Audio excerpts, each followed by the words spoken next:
Another weekend here, and finally Premier League is back. The international break has been over for like 2 weeks now, but we have not been able to see the Premier League. And for some people, man, you are done with it is long holiday over. But then we're going to start with Arsenal welcoming AFC Bournemouth. This is one of the teams capable of taking points anywhere on their good day.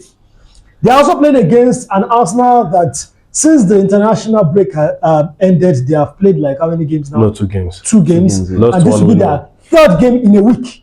Yes. So, not so, and unfortunately, it's an early kickoff game. So, not so fresh Arsenal per se. But then, and they have just gone to Portugal and come back. So, a bit jet lagged and all that. Can Bournemouth do it at the Emirates? Well, if you look at Bournemouth and Arsenal, this same fixture last season, Arsenal lost 2-1. But then the previous 8 matches, Arsenal has won. And right now, it just looks like Bournemouth are on the 11-game unbeaten run. They've won 4, they've drawn 7. I'm going to play against that team now beaten now. Now start now. You want the challenge start again? Because I don't understand today again. Unbeaten get level now. Unbeaten get level. Unbeaten.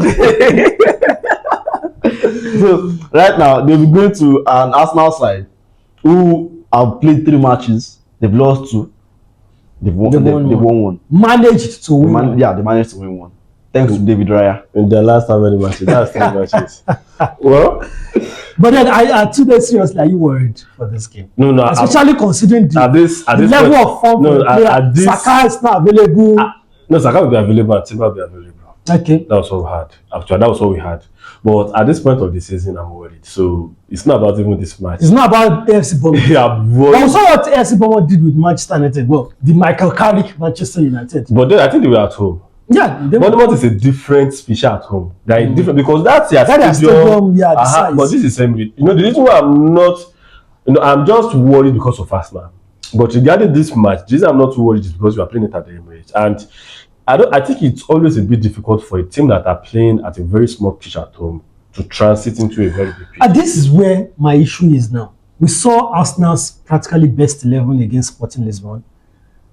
We're going to see their best 11 again against Bournemouth. And then next week at the Emirates, we're going to see their best 11. So are we anticipating any changes from Mikel Arteta to keep some players fresh? Probably Timber Saka start. Okay. Or what about the centre back? Because if I'm a coach, then so you are still going to play Saliba. You don't trust Muscara to hold his own in this game. You are still going to play Saliba again. If Arteta is a coach that knows what he's doing, you bench that captain now fraud. Oh, okay. Odegaard, right? Yes, we are still talking about the back. Is anything going to be available?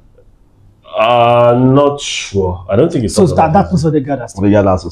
So, but then Odegaard is. I think watching Odegaard against Southampton and against Sporting Lisbon. Talked about Odegaard. I think the pressure is getting to him. Odegaard is trying to play direct football, and it's not in his DNA. That's why he's having a lot. But are we being unfair to Odegaard, considering how long he has been out of action? We just expect him to come back and be Bruno incarnate. We should also allow him to gradually get back into his game. There's something about football. Media are the one pushing the fan. If media is on you, the fan also follows suit. So I think he needs to be professional. He himself. I think he's not be fair with himself. He's trying to play direct with us because everybody's now shouting, Arsenal have a striker now. Nobody's creating the chances for him.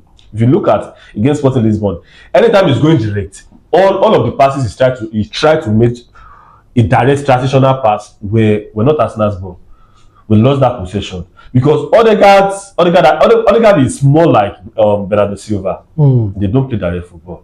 They're only dynamic. They are good with the ball on their feet. The romance the ball. That's their best.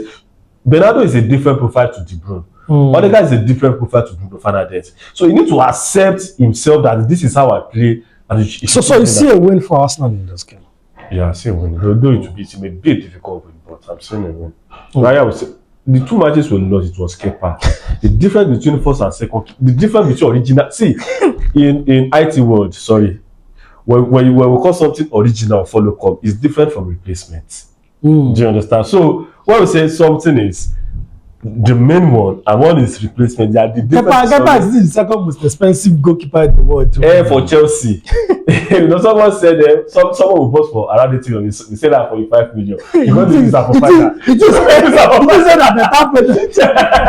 So let's not forget Raya is back, Saliba is back, Ibra is back. And let's talk about the stay-at-home moms, the holiday people. Manchester United finally back from long holiday, and they are taking on Leeds United at Old Trafford. Well, I think they should be back later this week from their island. Their mini vacation. But then, are we expecting a match rusty? I mean, almost a month. That's like over 20 days of no action.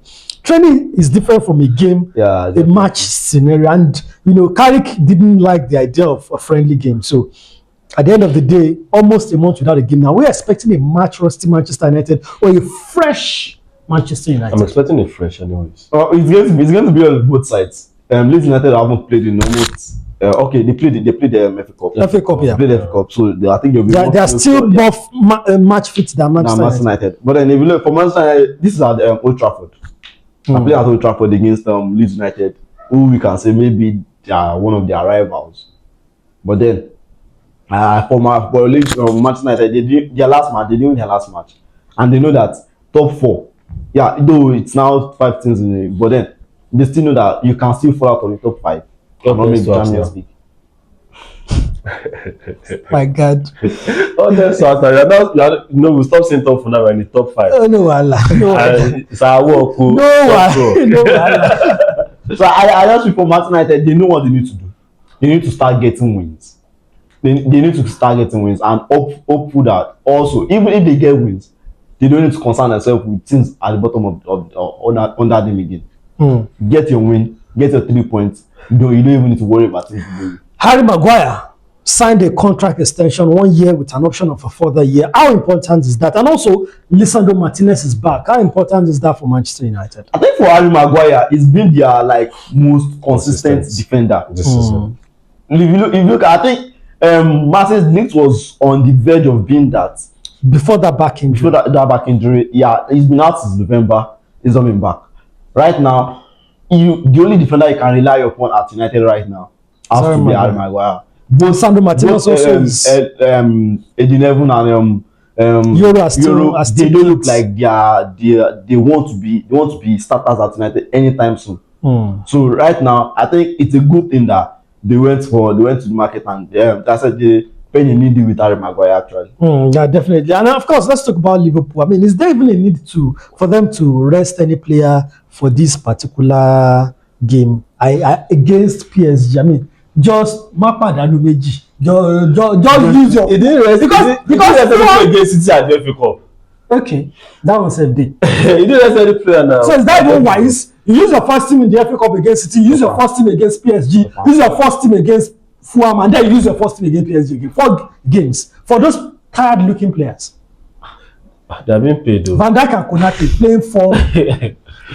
They are being paid.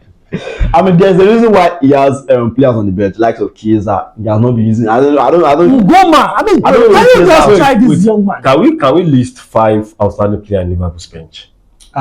No, they don't have. That's the problem. Apart from maybe Chiesa, maybe Goma. Is Chiesa that?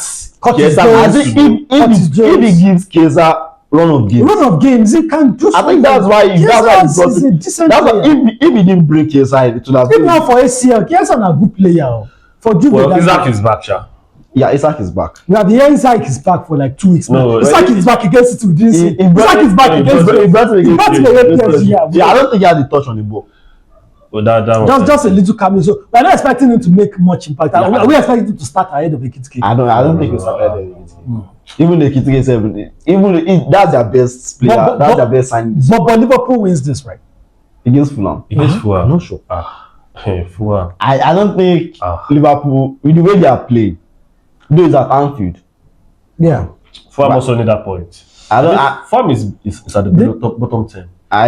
And that's not their position. Fulham is always at the top 10. And I don't think they also need that 3 points. So I'm not saying Liverpool getting a very good win. Even if they win, it will be a very, very difficult one. Maybe 1-2-1, 1-0-3 to win. That minute go red card, you know.